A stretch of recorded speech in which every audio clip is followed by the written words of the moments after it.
And we begin with breaking news out of downtown Portland, where police in riot gear just faced off with protesters. Maggie Vespa is there. And Maggie, how did this all start?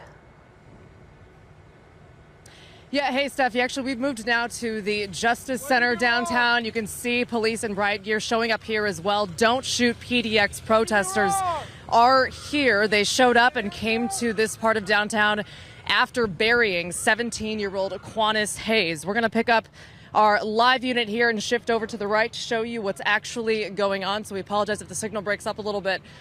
You can see a couple of van loads of police in riot gear once again just showed up to this area. We've got about 2 or 3 dozen protesters who kind of took to the corner here, and you can see them pulling caution tape, and now they're kind of coming towards us. They all have their bullhorns. They're wearing their Don't Shoot PDX gear. They've been trying to make their message heard all day. Essentially, they are angry about the shooting death of 17-year-old Quanice Hayes, a black teenager who was shot and killed in Portland last month by a Portland police officer. Right now, things seem to be relatively calm. We haven't seen any big clashes here at this moment. But again, a couple of van loads of Portland police in riot gear just rolled up to this intersection where it's Southwest Madison and 3rd. They seem to be kind of just keeping an eye on the situation as it unfolds.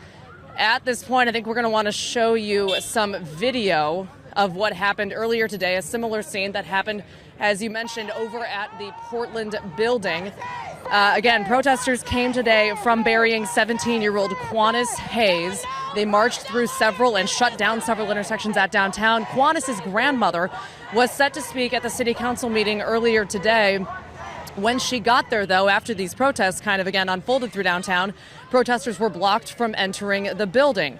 So they turned around and blocked anyone else from entering the building. It took less than an hour for police in riot gear to show up there. Before they did, we saw a couple of outbursts, including one pretty brutal fight where a man, seemingly there on business, tried to enter the Portland building. Take a look at that. Start touching you. Guys.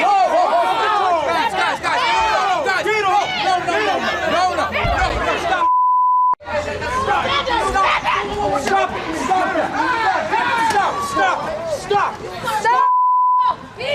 Stop! We're holding him from hurting people. You're not. Guys, let him go. Yeah, that was a pretty terrifying moment. So the guy was put in a headlock, a chokehold. As you can see, he walked away, seemed to be fine. The protester who he threw against that wall seemed to be okay. Nobody seemed seriously hurt, but everybody pretty rattled and everybody pretty angry, as you could tell. One man was arrested. You might have just seen that in that video. Witnesses say he was sitting on the sidewalk when he was arrested. We could not tell from where we were standing if there were any words exchanged. So we are back out here live once again. This is Southwest 3rd and Madison. Police in riot gear showing up at this intersection. We've got another van over to Mike's right. I'm going to have him turn and show that. So we've seen about 4 SUVs full of Portland police in riot gear show up here in the last 3 to 4 minutes. They seem to kind of just be pushing protesters back from government buildings and very public intersections. There have been no violent clashes between police and protesters at this time, but as you can see, a very volatile scene here. Once again, these people here protesting the shooting death of 17-year-old African-American teenager Quanice Hayes last month here in Portland. We will stay on this here downtown and bring you more as it unfolds, but for now, guys, I'm going to throw it back to you in the studio.